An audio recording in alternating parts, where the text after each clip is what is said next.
네, 오늘도 역시 뭐 방어주 계속 갖고 왔고요. 뭐 지수가 오늘 반등이 좀 나오고 있습니다만 중국의 그 증시 부양책이 나왔어요. 규제 완화를 중심으로 한 증시 부양책이 나왔는데 그런 흐름이 결국 그 크게 그 시장에 영향을 주지 못하는 그런 모습으로 결론이 날 것이다 이렇게 저는 생각을 하고 있고요. 뭐 그런 면에서 오늘도 역시 방어주 쪽은 이제 소비재주와 필수 소비재 쪽을 중심으로 해서 계속 그 갖고 오거나 또는 틈새 종목들을 중심으로 진행을 하겠다 이렇게 말씀을 드리고요. 잠시 후에 소개해드리도록 하겠습니다. 자, 그러면 오늘은 보유 종목 좀 보도록 할게요. 지금 이제 수익률이 47% 기록을 하고 있는데 수익률을 조금 더 땡겨서 한 100% 정도는 좀 만들어 볼 수 있다면 진행을 해 보도록 할게요. 포트 잠깐 보도록 하겠습니다. 네, 오늘 지금 포트를 보시면은 이제 뭐 벽산, 토비스 뭐 이렇게 쭉 나와 있는 모습이 나오고 있는데 오늘은 지금 뭐 어쨌든 매일 한 종목은 뭐 매도하는 그런 관점이라서 18,730원의 토비스 이 종목을 이제 우주 돌파가 돼 있기 때문에 여기가 목표는 아니에요. 25,000원 정도 전후까지는 보이는 종목인데 그래도 다음 달에 가면 또 제 포트에 사라질 종목이라서 매도를 해서 또 수익을 또 챙겨 놓도록 그렇게 하고요. 남은 종목들은 뭐 잘 그 견고하기 때문에 그냥 그대로 홀딩하면서 내일 이후에 또 좋은 자리가 오면 차익 실현을 해서 수익률을 꾸준하게 좀 보태 보도록 할게요. 그래서 토비스는 18,730원에 2차 목표치 수정하면서 차익 실현을 한다라는 말씀 드리도록 하겠습니다. 자, 그러면 오늘 제 편입 종목 순서인데요. 오늘 바닥에 쫙 깔린 종목 한번 가보도록 하겠습니다. 방어주이면서 또 소비주인 그런 종목이죠. 6,790원 기록하고 있습니다. 뉴라고 하는 종목입니다. NEW 뉴가 되겠는데요. 어쨌든 이게 그 소비주 쪽으로 계속 저는 하반기는 계속 이어갈 것이에요. 바닥에 쫙 깔려 있고요. 이 종목은 최근에 이제 뭐 또 새로운 그 드라마 하나가 나왔는데 그거의 그 인기 기대감으로 오르고 있습니다만은 장기 바닥을 이렇게 만들어서 작년 이후에 뭐 거의 상승한 게 없는 그런 종목입니다. 그래서 소비주들 중에서 뭐 음식료 관련 종목 중에 뭐 포트에 농심이 있습니다만은 이런 종목들도 사실 제법 많이 갔기 때문에 화장품주들 제법 많이 갔는데요. 나만의 종목 찾아보니까 이렇게 많지는 않더라고요. 그래서 상대적으로 조금 경기가 안 좋거나 그러면서 이 실적이 조금 부진했었던 이유입니다만 최근에 또 새로운 드라마에 대한 그런 소위 기대감이 있고 또 실적이 조금씩 턴어라운드 되는 그런 모습 보이고 있기 때문에 뉴라고 하는 이 종목 오늘 소개를 드리고 점점 이제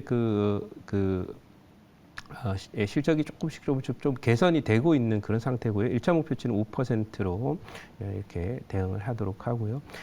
실적이 이제 지난해 약간 구조조정이나 이런 부분을 거치면서 좀 실적이 나쁘게 나왔었는데 올해는 이제 뭐 당기순이익이라든지 분기별 이런 실적을 좀 보면 이제 좀 뭔가 이제 변화가 올해 모색되지 않겠나 이렇게 생각이 되고요. 드라마 영화를 만드는 그런 회사다. 그리고 경기방어주 하면 보통 이제 컨텐츠 관련 종목들이라든지 또는 헬스케어 관련 종목들 그리고 음식료 관련 종목들 그리고 제약주들을 경기방어주라고 소위 얘기하는데요. 그런 면에서 중국이 지금 그 경기부양책을 내놔야 되는데도 불구하고 소위 반도체 산업 육성하다 결국 실패했죠. 그리고 또 주택 중심의 SOC나 주택 중심의 건설 중심의 성장 전략 이제부터는 한계에 와서 부채 문제 때문에 더 못하죠.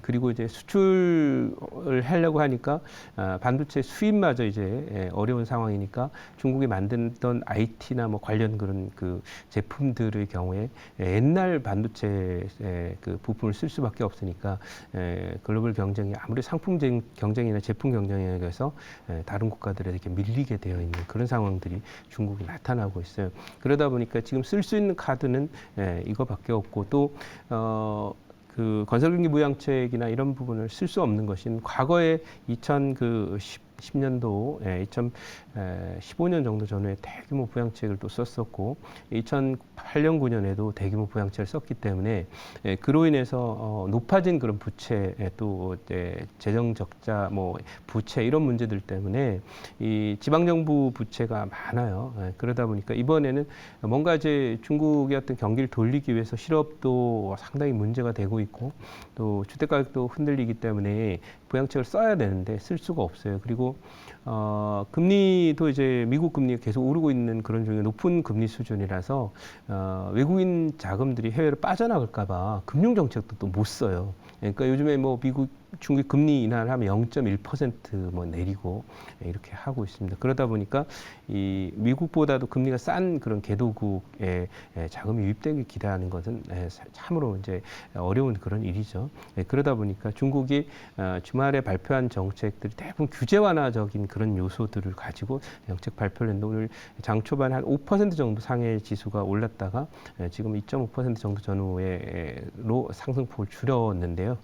결국 이 부양책은 지금 나머지 그러니까 핵심을 건드려야 돼요. 중국은 지금 구조조정을 해야 되는 그런 자리라서 부실 기업들 과감하게 정리하고 또 숨겨져 있는 부실 채권들은 채권 전문 소화기관을 만들어서 부실 채권을 모아가지고 해결할 수 있는 그런 방법들을 갖고 구조조정 계획을 발표해야 될 타이밍인데 그거가 이제 나오기 전까지 아마도 제가 시간 벌기용 증시 규제 완화라든지 뭐 인지세를 내린다든지 이런 좀 엉뚱한 대책을 지금 내놓고 있다 이렇게 생각이 돼요. 그래서 그런 면에서 우리는 이제 중국 경기에 영향을 많이 받으니까 거기에 자유로운 종목들을 좀 소개를 드리고 있고요. 또 소비 중심의 부양책을 쓰기 때문에 소비 관련주에 관심을 두자 이렇게 말씀을 드려보도록 하고요. 뉴는 뭐 대표적으로 영화와 드라마를 만드는 그런 회사이고요. 그런 그 음원도 좀 판매합니다만 이쪽이 중심이 되고 있고 역시 한류 드라마나 또는 이쪽이 갈 때는 시장에 관심을 많이 얻게 되는 건데요. 주로 영화가 이제 91% 이렇게 나와 있는데 드라마까지 지금 하고 있다고 하니까 이거에 인기를 몰게 되면은 이번에 아무튼 틈새적인 그런 요소에서 그동안에 못 갔던 주가 가지 않을까 이렇게 예상을 하고요. 준비된 자료 잠깐 보도록 하겠습니다. 네, 오늘 준비된 자료는 바로 뉴에 대한 뭐 화면 보신 분들 계신데 조인성과 유승용의 포스터가 공개됐는데 무빙의 인기와 함께 뜨겁다 이렇게 됐습니다. 그래서 이거는 지금 뭐 뉴 같은 경우는 거의 1년 내내 거의 재료가 없었던 그런 종목입니다. 그래서 연초부터 사실은 뭐 헬스케어 뭐 비올 같은 종목 한 200% 오르고 또 헬스케어 쪽에 있는 종목들도 그렇고 소비재주들도 화장품 관련 종목들 거의 100%씩 다 갔는데 못 갔습니다. 뭐 심지어 농심 같은 종목도 한 60, 70% 저점 대비 올라왔거든요. 못 갔어요. 바닥에 있었어요. 왜 재료가 없었기 때문에. 하지만 못 간 대신에 이제 오른 게 없기 때문에 지금 뭔가 이제 모멘텀이 되거나 재료가 나오게 되면 오를 수 있다라는 관점에서 또 바닥에 쫙 깔려 있기 때문에 부담도 없다 이렇게 말씀드리고 다음 장 한번 보도록 하겠습니다. 자, 다음 장 보시면은 단체 관광 풀리면서 면세품이나 화장품, 항공 등의 중국 소비주 강세가 뭐 계속될 것이다라고 하는 그런 내용인데요. 어쨌든 앞으로도 뭐 이런 흐름은 계속될 거예요. 물론 이제 중국이 지금 해외 여행을 가라 단체 관광 허용한다. 허용한다고 해서 중국인들 다 몰려오는 건 아닐 겁니다. 왜냐하면 지금 중국은 제가 판단할 때는 구조조정이라는 측면에서 중진국 함정에 걸려서 과거 성장기 때 만들었던 여러 부채라든지 또는 사회의 어떤 발전에 비효율적인 요소들을 구조조정해야 되는 그런 타이밍인데요. 마치 한국이 기록했던 97년도, 96년도에 있었던 그런 과거 성장기에서 만들어놨던 여러 누적된 문제들을 해결하는 과정이기 때문에 그런 관점에서 여행 마음대로 가라고 해도 내부 사정들이 좋지 않기 때문에 여행을 해외로 많이 가기는 어려울 것이다. 이렇게 저는 생각을 하고 있습니다만 그래도 여전히 못 가게 하는 것보다는 좀 나을 거니까 그런 면에서 좋다. 이렇게 말씀드릴 수 있고요. 앞으로 소비재 하반기 계속 또 순환하면서 갈 거라고 생각하고 있고요. 자료로 가서 질문 받도록 하겠습니다. 네, 제가 질문을 해보도록 하겠습니다. 네. 자, NEW는 이제 방금 이야기해 주신 영화 네. 이슈로 지금 올라갔는데 네. 관련된 미디어 업종에 대한 어떤 그런 향후 전망 이런 네. 것 좀 되겠어요? 과거에도 이제 방어주가 갈 때는 중국이 소비 중심 성장을 할 때 경험적으로 헬스케어 관련 종목들이 많이 갔었고요. 그리고 화장품 관련 종목들, 그리고 지금 이 엔터 관련 종목들이 과거에 많이 갔고요. 뭐 또는 카지노나 이런 종목들이 갔었거든요. 그래서 이런 흐름과 함께 보면 될 것 같고, 단 이제 음원과 관련된 종목들은 이미 시세를 많이 냈거든요. 그러니까 그쪽 종목들은 상대적으로 좀 덜 가지 않을까라고 생각을 하고 있고, 드라마나 영화 이런 쪽은 앞으로도 조금 더 기대를 해봐도 되지 않을까. 지금까지 별로 관계 없기 때문에 그런 관점에 접근했으면 좋겠다 이렇게 말씀드리고요. 이 종목의 2차 목표치는 대략 8,500원 정도 드리도록 하고요. 손절 라인은 6,100원으로 대응하도록 하겠습니다.